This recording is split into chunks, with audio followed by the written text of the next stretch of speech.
Welcome to the Marina Perry podcast. I am your host, Marina Perry, and in this solo episode, I will be unpacking a little bit about relationships, rejection, and how we can relate to this idea of the ideal partnership in a much healthier way.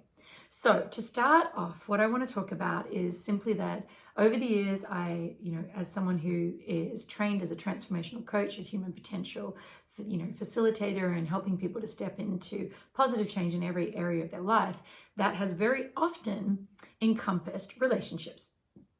And what I will say is over the years, I've worked with many people who have come to me with the mistaken belief that when a partner has left or cheated or ghosted, that it means anything about them. Okay, so that is one of the biggest mistakes that I have seen people make. And we make lots of funny decisions. I talk about many of them on different episodes in this podcast. That's what we do as the old traditional landmark education says, we're meaning-making machines. We love to give meaning to things.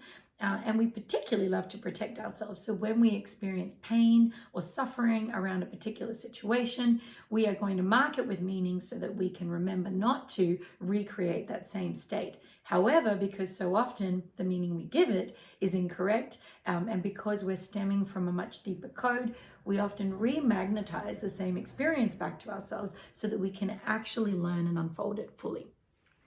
I know, wow, what a deep, crazy concept to start this chat about. But I recently had a good friend and client of mine, come and speak to me about a breakup that was happening in her community and how she could support, someone in it. And this is such a familiar thing. I mean, how many of us have been through breakups that really do feel like dark nights of the soul? Often when we go through a breakup, knowing that abandonment and separation is one of the three primary fears that we as humans will experience. When we go through a breakup, we are often going through one of our primal, core suffering states. We're going through being rejected and separated. We're going through this idea or this death, if you will, within us that we don't know if we can survive being left. It's a very, very deep-seated fear in many people, some more than others. But what I see happen when this occurs is I see many people start to say, well, obviously I did something wrong. Obviously I'm unlovable, because again, we have hyperstabilized beliefs about not being worthy, not being good enough, not being lovable. And so we immediately seek this experience as evidence of this previously formed, although also not correct, belief, as so many of our beliefs are. They're just made up, but they're made up to essentially hold in place an experience in a situation so that we can feel safe. So when said partner leaves, what we tend to do is make it mean stuff about us. Part of the reason we also do this is so that we can feel powerful in it. At least if we can learn something, we could change it, right? We could prevent it in the future. But the truth is that the reason most people will leave a relationship has nothing to do with your lovability or your worthiness or your good enoughness, but rather because we are all just projecting our reality out into the world. Rather, when they eject themselves from the situation, it is because of their inner codes of not good enough, not worthy, and not lovable. And what I mean by this is that energetically we are each holding a frequency. And if my frequency is that I want to have, a expansive, growing, evolving, elevated relationship where you're individual sovereign people and you walk side by side, supporting each other into your highest and best selves. And, I want to reach increasing levels of success. And I am in partnership. So that might be my frequency. And I'm in partnership with, or I begin dating someone and, past that honeymoon phase, it turns out that their frequency, their vibrational coherence is to staying safe and in a codependent relationship where we can keep each other safe, but not through calling each other forward, rather by, kind of self-sabotaging together. So at least we're connected in that sabotage and kind of not really stretching into those edges of success because it's scary. Then that person will actually eject themselves from my frequency because it is coded as unsurvivable. It is simply too much. It is an overwhelm for what they believe to be safe. And in protection of self, they will simply eject. Now, they may eject through something that they don't even want to do, like cheating. They may eject by literally ghosting, and they're like, I don't know why I'm not calling her. I just can't call her. And 3 months later, they're like, I don't know why I was such an asshole. But the truth is their system just didn't feel safe in connection with your system. Not because your system was broken or because their system was broken, but because on a coherent resonance, they didn't match. They just didn't match. And so what tends to happen, and if you're watching this particular podcast on video, you'll see that I'm saying, like, if I have a coherent frequency and I shoot this laser beam out in front of me, and I'm essentially pushing out into the world a hologram of that which I desire, which might be a particular kind of loving relationship. I want to be loved. I want to be treated well.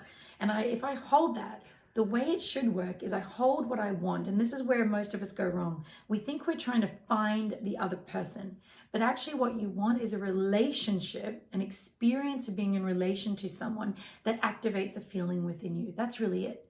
That allows you to be in an experience within you. Ironically, most relationships are quite self-centered. You are primarily only with someone because of how they make you feel, right? True or not true? And so when you are thinking about relationship, is an opportunity for you to experience yourself in connection with someone else, right? Now, yes, you might desire to be in connection and relationship with someone that you enjoy, or that you think is amazing, or that you think is kind, or that you genuinely like traits of. But that will be because those traits in them make you feel a certain way. Maybe it makes you feel safe. Maybe it makes you feel seen. Maybe it makes you feel like a good person because that good person chose to be with you. Does that make sense? So what we get to do when it comes to relationships is we get to realize that, yes, we want a relationship to feel a certain way. So we, in my opinion, should spend time cultivating a visioning, just like I encourage you to do in your life, a visioning of the kind of relationship you want and how you want to be inside that relationship. So literally, what are the ways of being, the actions, the communication style that you want? You visualize it all. And then you even visualize and feel into the kinesthetic felt sense in your body of how you want to feel. This is the most important thing. How you want to feel, because you are a human being, not a human doing, but often doing leads to feeling and feeling leads to doing. So they are interlinked. So you want to really feel into, how do I want to feel inside of this relationship? Then that should be your compass. That should be your North Star. That should be your guiding light. And you go out into the world holding this alignment of what you choose, what you are aligned for, what you are a stand for, what you are calling in. And you allow other human beings, men, women, whatever it is, you allow them to come into the field or the frequency of your chosen relationship. And if it is also aligned with them, right? If it is a yes to their soul, if they naturally can feel into and attune to that, I mean, given, of course, we're all going to have growing issues because they have their internal map and you have your internal map, and relationships are absolutely, one of the, I talk about them being fuels to growth, because you're never going to grow as quick or really see your own patterns as much as you will as when you're in partnership with someone who has differing patterns and beliefs. But coming back to my point, you hold your coherence. It's like a channel shooting out from your chest, like a frequency, a hologram, and someone comes into it. And let's say someone comes into it and they're in there for a while and they immediately either show up as being different to what you want, they're not respectful of you, they don't believe in monogamy and you do, whatever it is, right? And then they choose to eject themselves from that frequency because it's not aligned with them. They feel, believe, and want differently to that. Now, when that happens, when I say it like that, it's like, well, that makes sense. It's not aligned for them, right? But as humans, we go, oh, they've rejected me. No, they are just choosing what is in alignment with them. And here's the bigger picture that we're missing. Thank goodness they did. Because if they did not step out of that, then now you're essentially trying to hold coherence or hold a wave frequency with someone with a very different frequency that's going up and down, and you've got this smooth, slow wave. So you're actually not going to get what you want by allowing someone who is not in coherence and frequency to exist there. But what happens, and this is the mistake, this is the thing I really want to talk about. What happens is when they eject, we suddenly go, oh, there's something wrong with me. And we forget what we were holding as our North Star and as our compass, and we start chasing them. We start going off and chasing them. But they've shown their colors, they've shown their frequency, and it wasn't the right match for you. And yet then we try to edit, mold, and adjust ourselves to fit their frequency. And now, just to be clear, that's never going to feel good for you, because you have literally sacrificed that which you are in alignment for. But we do that because we would sometimes, and for a limited time, hopefully, we would often choose to be in connection, aka not rejected, aka in belonging with someone, rather than actually hold the resonance of ourselves, because most of us are outsourcing our sense of safety, outsourcing our experience of love, which is why we're looking for our solutions in partnership, as opposed to coming in, doing the inner work, the growth work, stepping into full sovereignty, getting clear on what we want, and then just simply holding and waiting. Because when the right human steps in and goes, this is what I've always been waiting for, which does happen, and then it's easy, and then it flows, yeah? And this is, when I talk to people about relationships, firstly, having them understand that the person didn't leave because there was anything wrong with them, but they left because that altitude, that frequency was unsurvivable for their system. And just to really paint this out, I could tell you endless stories, but I remember some where, we had a female, for instance, in this particular scenario, who's super high achieving, very high paying job, well respected, medical professional, and just continues to just do wonderful things in the world, and is growing and evolving, comes into partnership with someone, and that person comes from a family system and a code that runs very strongly, I'm not good enough, I'm not smart enough. They have limits on their money. But as an example, what happened is that this particular partnership, the person who wasn't earning the higher amount of money and wasn't kind of by society's levels, and I'm using language here just to illustrate how it is on their map, they were able to get a job interstate because they were struggling to get a job. So they took the job interstate, and then the partner, who was, thriving in the career, doing wonderful things medically, chose to move with them interstate to be with them, and took their entire life down there and got a job as well. But after doing that, what happened was that the person who they'd moved for, suddenly started just cheating on them and ejecting them from the system. And of course she's like, but I did everything for him and I don't understand. I just showed up lovingly. And I'm like, yes, you did. But you were so in your power and achieving so much that when you then made that sacrifice for them, it triggered in them this I'm not good enough, and this amazing human who they had already coded was better than them. And one of the reasons they came into relationship with that person was so that their system could have the experience of not being good enough. There's still a limit to that which we can handle there, right? And so as they kept rising and rising and rising, and then going above and beyond in acts of love and service, sometimes it gets so much that the other partner will actually eject, because it's like, I can't even handle how good and loving you are to me, because my system believes that I'm not good enough to receive that level of love. So they eject, not because there's anything wrong with you, but because they have beliefs that they need to stay in coherence with and be right about. And of course, by cheating and literally destroying relationship, they are now right in their mind that they're not good enough and that they don't deserve you, right? And so as shitty as the whole situation is, and how, much suffering it brings on some level to their system, it also feels normal and right. Kind of like, see, I knew it. And this is what we do as humans. So when you are coming into a relationship, my advice is this. If you are currently single, do as much growth work for yourself as possible. Expand your own experience of yourself. Do deep dives into your limiting blocks, because as you do that work, you will rise in frequency, which means that you'll only ever really meet people who are either going to offer you an opportunity to move through and ascend a belief pattern. But if you've already done that work yourself, great news, you don't need a partner to do it. But two, you'll come into relationship much safer with yourself, being able to hold your frequency, which means that as people come in and out of your life, you'll get to attune to whether they are a match. And when they leave, you won't make the meaning that many people make. And you'll just wait and hold your space until the right person lands there.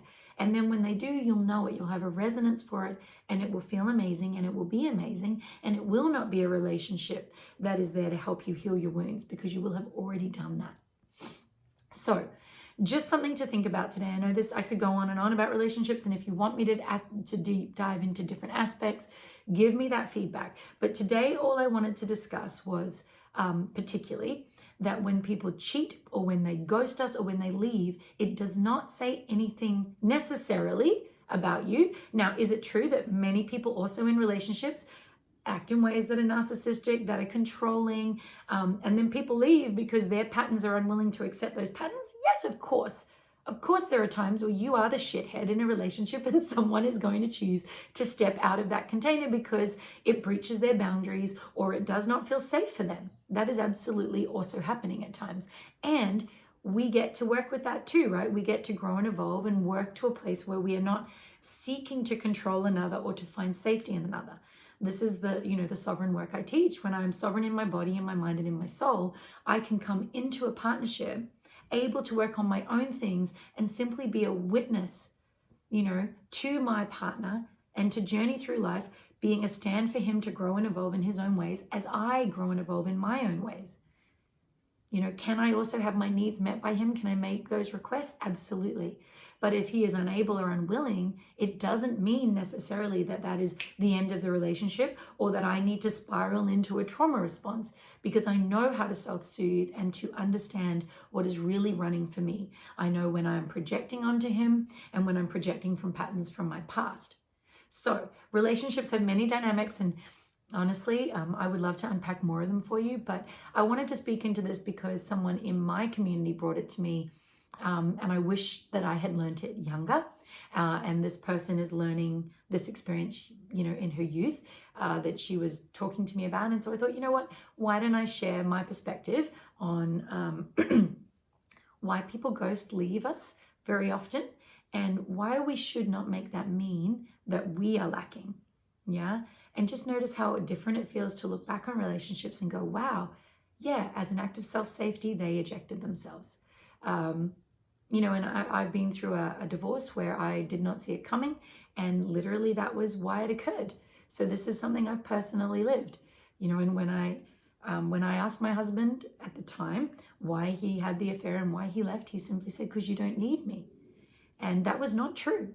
But because I was running a very powerful energy, and I was running my powerlessness as my paw print of protection, and because he was running worthlessness as his paw print of protection, he truly felt like there was nothing he could provide for me and that I didn't need him. Whereas this new partner, this new experience, he felt did need him. And that gave him a new feeling and sensation that he wasn't able to have in our relationship.